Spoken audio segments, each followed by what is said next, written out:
pasal yang pertama. Mari. Bangkit berdiri bersama-sama. Mari semua kita bangkit berdiri. Silakan buka kitab saudara. Roma pasal yang pertama kita baca dari ayatnya yang ke-18.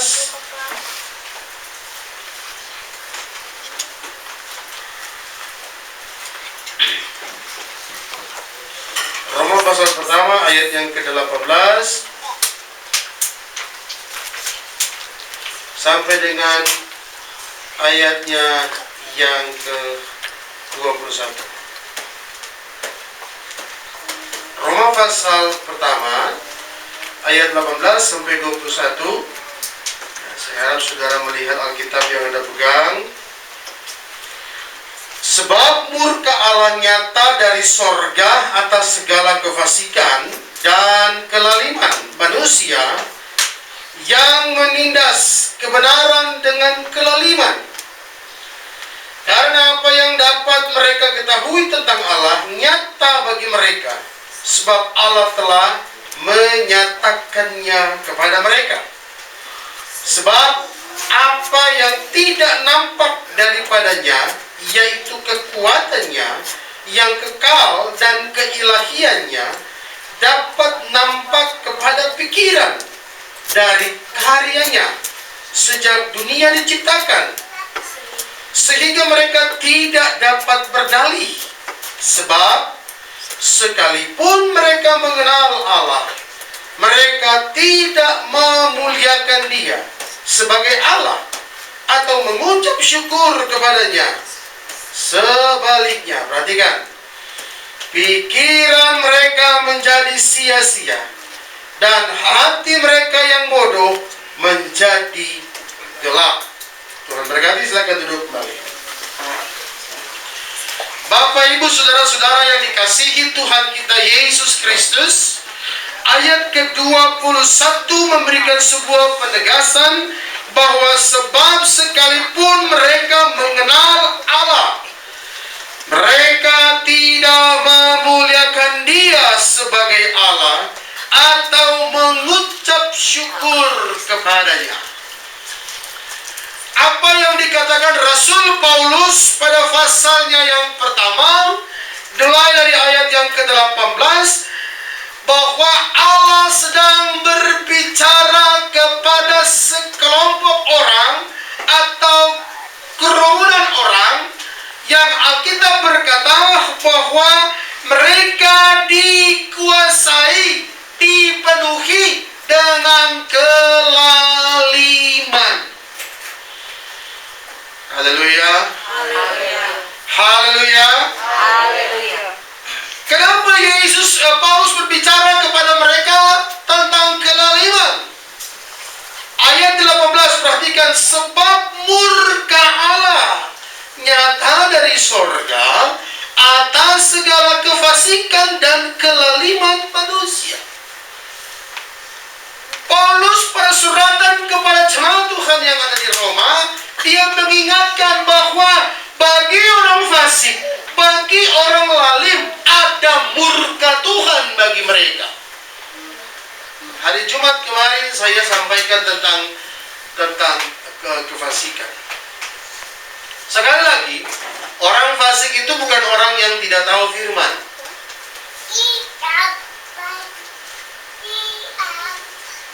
Ingat baik, orang fasik itu bukan orang yang tidak tahu firman.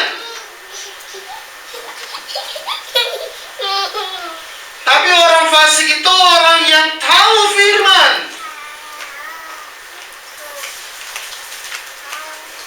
Orang yang suka mendengarkan bahkan suka membaca firman. Tetapi kehidupan mereka, perhatikan baik-baik.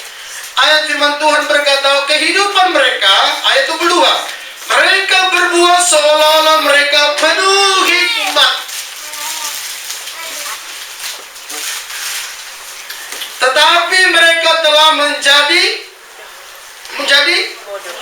mereka menggantikan kemuliaan Allah yang tidak fana dengan gambaran yang mirip dengan manusia yang fana, burung-burung, binatang yang berkaki 4 atau binatang-binatang yang mencala.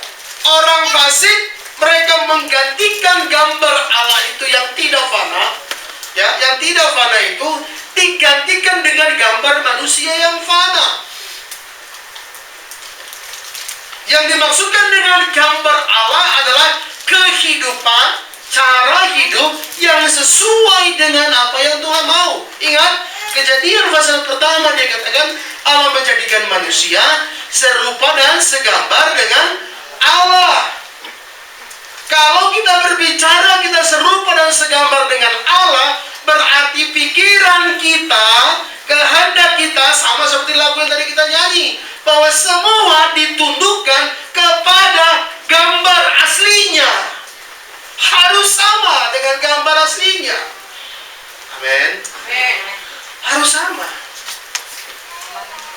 Tapi yang kita berkata gambar yang sempurna itu. Dengar baik semua. Gambar yang sempurna itu kita ganti atau digantikan dengan gambar yang tidak sempurna. Gambar yang fana, gambar manusia. Berbicara gambar manusia berarti segala sesuatu yang ada di gambar itu hanya berdasarkan kehendak dan pikiran manusia. Haleluya. Itu sebabnya Alkitab dengan jelas mencatat, Rasul Paulus memberikan sebuah peringatan bahwa orang-orang yang demikian, maka murka Allah akan turun bagi mereka. Nah, pertanyaannya adalah bagaimana kita merubah? Bagaimana kadang-kadang secara tidak sadar kita rubah gambar Allah itu dengan gambar manusia? Coba mari kita lihat lagi.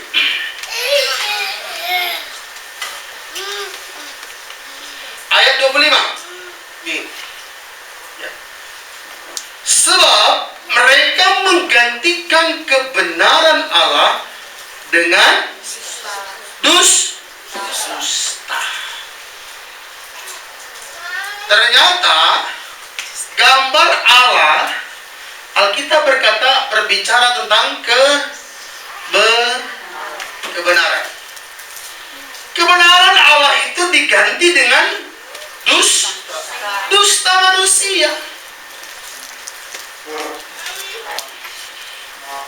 Biasanya manusia, ya, sifat dasar manusia itu tidak mau disalahkan dan tidak mau mengakui kesalahan. Ingat, sifat dasar manusia itu dia tidak mau disalahkan dan tidak mau mengakui kesalahan.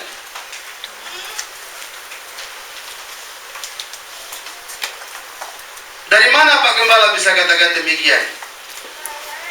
Peristiwa Taman Eden itu mencakup semuanya itu. Ya? Ketika Allah bertanya, Adam, kenapa kau biarkan istrimu sendiri? Adam bilang, gue lagi tidur, dia jalan-jalan, dia pergi sendiri. Coba tanya sama dia, ya kan? Adam, kenapa kamu makan? Adam, ini bukan salah saya. Saya coba tanya tuh perempuan yang gue tempatkan. Si perempuan aja begini, aduh, sebenarnya saya nggak mau, tapi ini ular sih bujuk-bujuk saya. Ular ini yang rayu saya. Dia tidak mau mengakui bahwa dia salah. Iya, padahal kan Tuhan sudah bilang, jangan kau makan buah yang ada di tengah taman itu. Pada hari engkau memakan atau menyentuhnya saja. Ingat, kalau bahasa Manado bilang apa? Disontong saja. Sontong saja gini. Colek aja gini. Teman-teman bilang mati. Jangankan makan, kau sentuh saja mati. Itu kata firman Tuhan. Ya kan? Dicolek aja gini, nggak sengaja gitu. Aku kata waktu itu, ini dia yang bujuk-bujuk saya. Tuhan sudah bilang, semua buah dalam taman ini boleh kau makan. Luar biasa. Semua buah di taman yang ada itu firman Tuhan kata boleh dimakan. Tapi ada satu buah dari pohon pengetahuan yang baik dan jahat. Jangan kau sentuh apalagi makan buah itu. Karena pada hari yang kau menyentuhnya atau memakannya, hari itu juga kau mati. Kata firman Tuhan. Ya kan? Jelas kan? Jelas gak? Jelas tidak? Jelas. Aturan firman Tuhan jelas. Cuma kadang-kadang harus diakui. Makanya saya katakan, sifat dasar manusia itu tidak mau disalahkan, apalagi mengakui kesalahan. Paling suka apa? Menyalahkan orang lain. Ini gara-gara dia nih, gara-gara dia nih, ini gara-gara si A, gara-gara si B, gara-gara si C. Maka Alkitab berkata orang yang demikian dia ganti kebenaran Allah itu dengan apa? Dengan apa? Dusta atau kebenaran manusia. Manusia itu tidak kekal. Kebenaran manusia itu tidak kekal. Kebenaran manusia itu bersifat semu. Salah satu contoh apa? Ada yang tahu? Kebenaran manusia. Saya mau menolong dia. Saya mau berbuat baik kepadanya karena dia sudah pernah menolong atau berbuat baik kepada saya. Saya nggak mau tolong dia, Pak Gem. Kenapa? Kemarin dia kata-katain saya. Kemarin dia nipu saya. Kemarin dia jelek-jelekin saya. Emang Bapak jelek gak? Ya emang sudah jelek sih, Pak Gem. Kemarin dia hina saya. Waduh, saya tersinggung, Pak Gem. Makanya saya nggak mau nolong dia. Pak kok baik sekali. Oh kalau dia ini baik, Pak Gem. Oh baik sekali. Nggak saya minta dia sudah kasih. Waduh, dia sering nolong saya, Pak Gem. Dia sering nolong saya. Oh makanya saya mau tolong dia. Itu kebenaran manusia. Tapi kebenaran Tuhan apa? Kebenaran yang ada pada Yesus apa? Apa? Halo? Minggu lalu saya khotbah. Apa kebenaran yang ada pada Yesus? Ampunilah mereka karena kasihilah mereka. Yang membedakan kita dengan orang dunia apa? Masih ingat? Halo? Baru 1 minggu. Rekamannya masih ada YouTube tuh. Khotbahnya masih ada YouTube tuh. Baru 1 minggu. Yang membedakan kita dengan orang dunia apa? Hah? Hah? Kasih.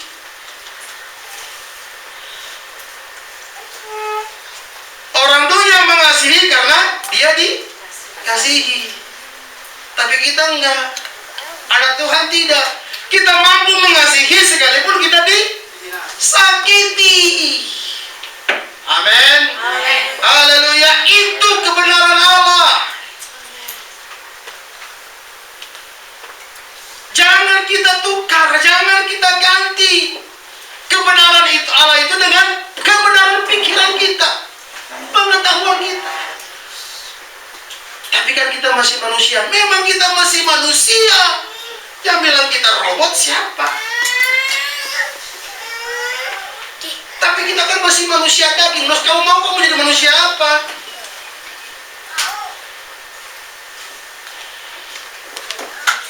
Haleluya jemaat Tuhan. Haleluya. Haleluya. Mau diberkati. Mau diberkati. Jangan tukar kebenaran Allah itu dengan kebenaran manusia. Alkitab berkata orang fasik, orang yang dipenuhi dengan kelaliman. Dia katakan apa? Sebab mereka menggantikan kebenaran Allah dengan dusta. Ini panjang.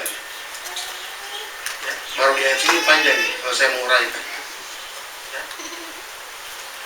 Anda tahu kata dusta? Kata lain dari dusta apa? Hah? Bohong. Sepakat ya? Sepakat ya? Kata lain dari dusta adalah bohong. Oke? Saya mau tanya dulu. Menurut kita, yang kita tahu, bohong itu dosa atau tidak? Halo? Ada lagu sekolah minggu. Bohong, bohong, bohong, itu dosa. Bohong, bohong, bohong, itu dosa. Anak Tuhan tak boleh bohong. Apa saya kayak sekolah minggu aja. Sepakat ya? Bohong itu dosa. Saya mau tanya, sekali lagi saya mau tanya. Saudara sudah pernah menerima berkat Tuhan belum? Hah? Sekali lagi tanya. Sudah pernah menerima berkat Tuhan belum? Hah? Sekali-sekali apa sering? Sering apa setiap saat? Setiap saat. Ya. Senang tidak? Senang tidak diberkati? Senang nggak diberkati? Hah? Jawabnya dikit. Sekali lagi saja. Senang nggak diberkati? Sangat senang. Saya pun senang kalau diberkati. Oke? Sepakat ya, semua senang diberkati ya?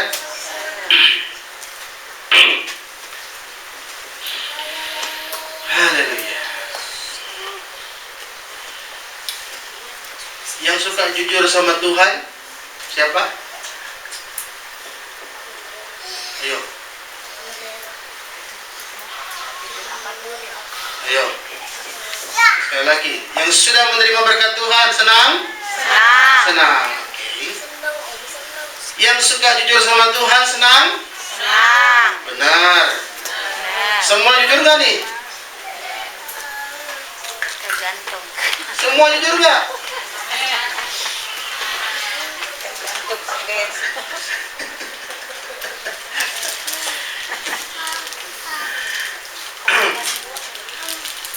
Kemarin hari Jumat saya kasih khotbah tentang korban.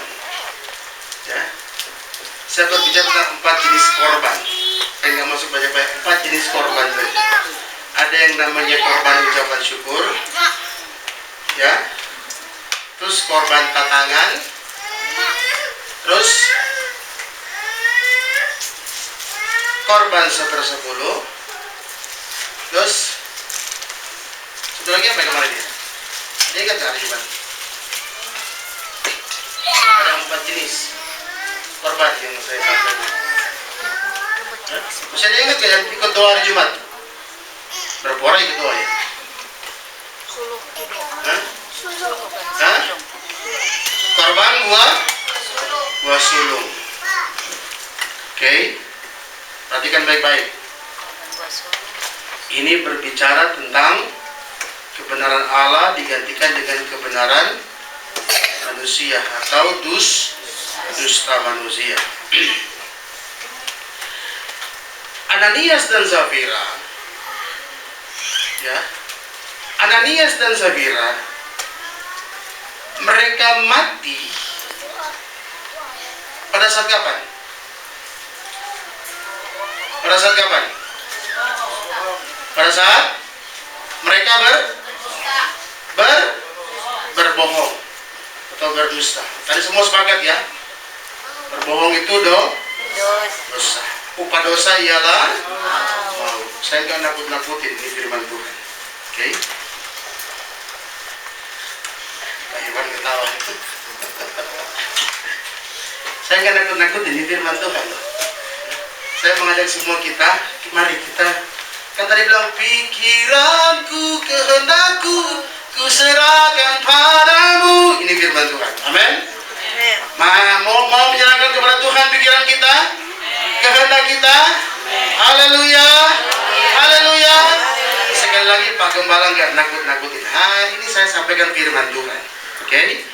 Ananias dan Safira mati karena mereka berdusta atau berbohong. Apa yang mereka lakukan? Ini berbicara tentang korban buah sulh atau korban pertama. Ketika mereka datang sama Petrus, mereka bilang sama Petrus, Pak Pendeta, bantu doa supaya saya mau jual tanah saya ini. Saya mau jual tanah ini, dan saya akan memberikan untuk pekerjaan Tuhan sebagai buah sulh. Setelah tanah itu terjual, setelah tanah itu terjual, dapat hasil nggak? Dapat nggak? Saya tanya lagi, sekali lagi. Setelah itu terjual, dapat hasil tidak? Dapat.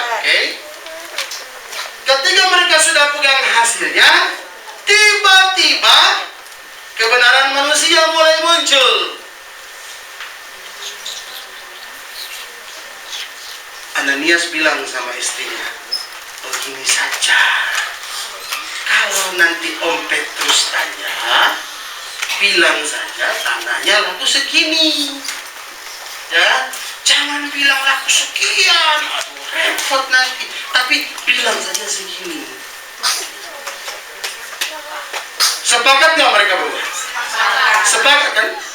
Suami istri loh. Sepakat untuk separuhnya mereka simpan, separuhnya mereka bawa kepada Petrus. Mereka berusaha menggantikan kebenaran itu dengan dusta, kebenaran dengan dusta. Sampainya mereka kepada Petrus, Petrus tanya, Ananias, benar segini kamu ininya? Aku, benar, Petrus sudah dituhir. Wah, hampir sumpah-sumpah lagi. Benar, serius segini. Serius segini? Iya segini. Dia nggak tahu. Sekali lagi, dia tidak tahu dia sedang berbicara dengan siapa? Hamba Tuhan. Yang dipakai, yang dipilih oleh Tuhan. Yang dipenuhi dengan Roh Kudus. Apa kata Petrus? Ananias, ngapain kamu harus bohong? Bukankah tanah itu sebelum itu dijual itu adalah milikmu, dan setelah dijual pun itu tetap milikmu?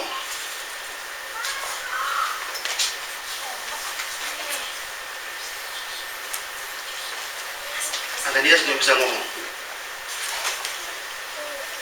Apa yang terjadi? Apa yang terjadi? Detik itu juga roboh. Ananias langsung roboh. Putus nyawanya. Gotonglah keluar. Petrus bilang, panggil istrinya ke sini. Ketika istrinya cepet. Om Petrus, Ibu, saya mau tanya boleh? Oh, boleh Om Petrus. Saya kalau ibu gitu kan, ibu mau tanya, benar itu tanah laku segitu? Benar nggak? Oh benar, cuma segitu. Benar Om, soalnya begini. Oh, apa jawab Petrus? Kamu nggak lihat barusan siapa yang digotong keluar itu? Siapa? Kamu nggak tahu yang digotong itu suamimu. Kenapa engkau bersepakat untuk membohongi Tuhan? Hati-hati suami istri, hati-hati. Jangan pernah membuat persepakatan untuk membohongi Tuhan. Hari itu juga engkau pasti mati.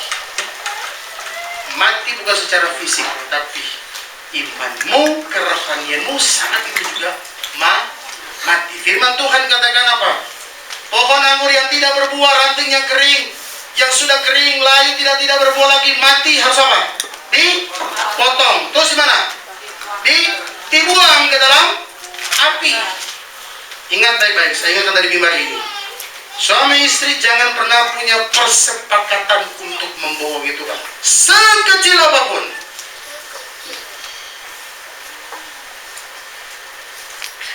Jangan, Pak, tapi kan Pak begini-begini. Jangan, Mak, ini firman Tuhan. Tuhan tahu kok, Pak. Sepakat Ananias dan Safira membohongi Tuhan.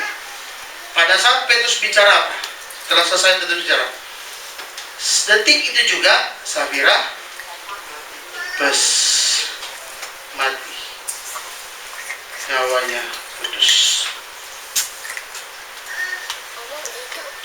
Akibat dari bohong, kata firman Tuhan, akibat dari mencoba untuk mendustai Tuhan, sepakat suami istri sepakat untuk berbohong, untuk tidak jujur di hadapan Tuhan. Ingat baik-baik, maka dampaknya itu sangat berat.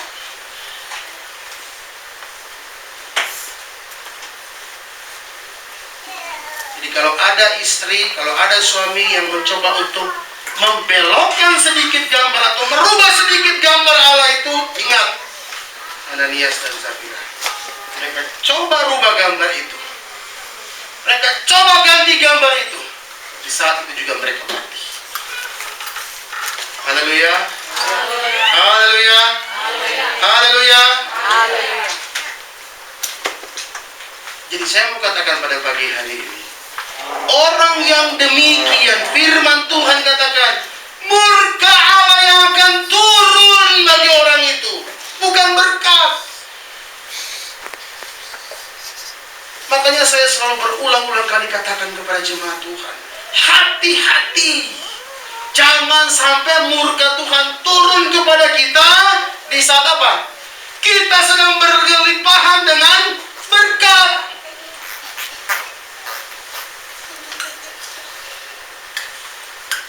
Jangan karena sudah diberkati lupa Tuhan.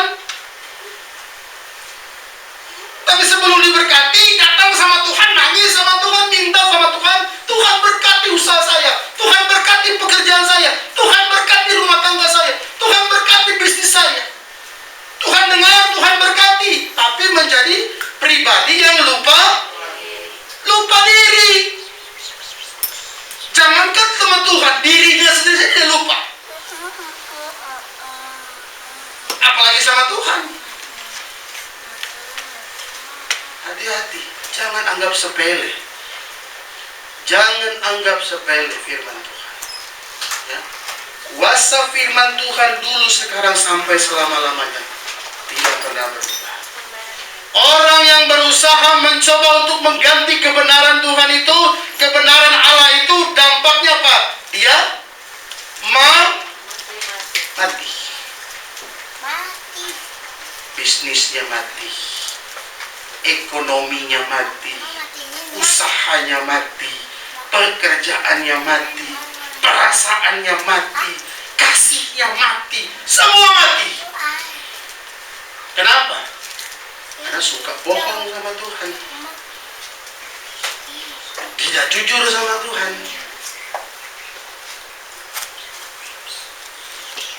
Tuhan tahu, sangat tahu. Tuhan tahu kelemahanmu. Memang Tuhan tahu kelemahanmu. Makanya dia katakan, aku tidak meninggalkan engkau sendiri, tapi aku memberikan apa? Penolong yang lain, supaya kita menjadi kuat. Karena kita lemah, maka Tuhan kirim penolong untuk kita menjadi apa? Menjadi kuat. Kuat bukan untuk mengalahkan orang lain, tapi kuat untuk mengalahkan segala tipu daya daripada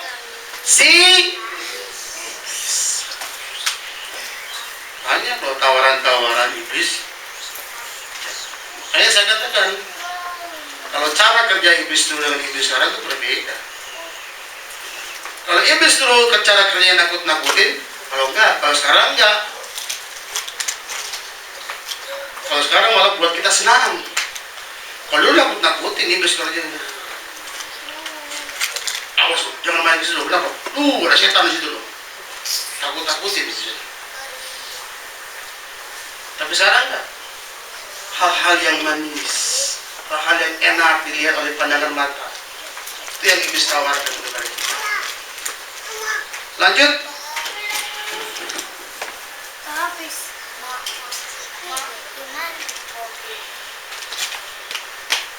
Ayat 28. Dan karena mereka tidak merasa perlu untuk mengakui Allah, maka Allah menyerahkan mereka kepada pikiran-pikiran yang terkutuk, sehingga mereka melakukan apa yang tidak pantas, penuh dengan rupa-rupa kelaliman, kejahatan, keserakahan, dan kebusukan, penuh dengan dengki, pembunuh, perselisihan, tipu muslihat, dan kefasikan. Mereka adalah pengumpat, pemfitnah, pembenci Allah, kurang ajar, congkak, sombong, pandai dalam kejahatan, tidak taat kepada orang tua, tidak berakal, tidak setia, tidak penyayang, tidak mengenal belas kasihan.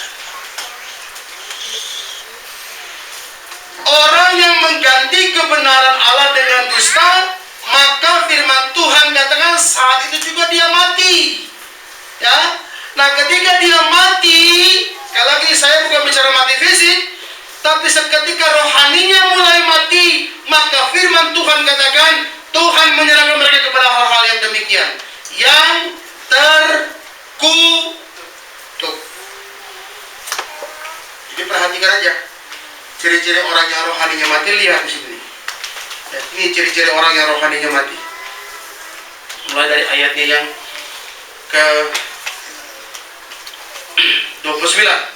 Penuh dengan rupa-rupa kelaliman, kejahatan, keserakahan, kebusukan, penuh dengan dengki, pembunuhan, perselisihan, tipu muslihat, kefasikan, pengumpat, pemfitnah, pembenci Allah, kurang ajar, congkak, sombong, pandai dalam kejahatan, tidak taat kepada orang tua, tidak berakal budi, tidak setia, tidak penyayang, tidak mengenal belas kasihan. Tuh ciri-ciri orang yang rohaninya mati. Kenapa rohani bisa mati?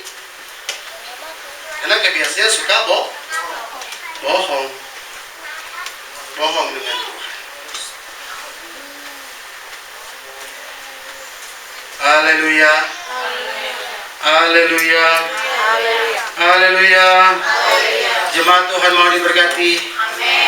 Jemaat Tuhan mau diberkati. Jangan pernah kompromi dengan yang namanya dosa. Sekecil apapun dosa itu jangan pernah kompromi. Mari jemaat Tuhan, jangan pernah tukarkan kebenaran Allah itu dengan apapun, apalagi dengan kebenaran kita. Karena kebenaran Allah itu kekal. Kebenaran Allah itu tidak fana. Kebenaran manusia itu bersifat fana atau sementara, hanya untuk menyenangkan diri kita.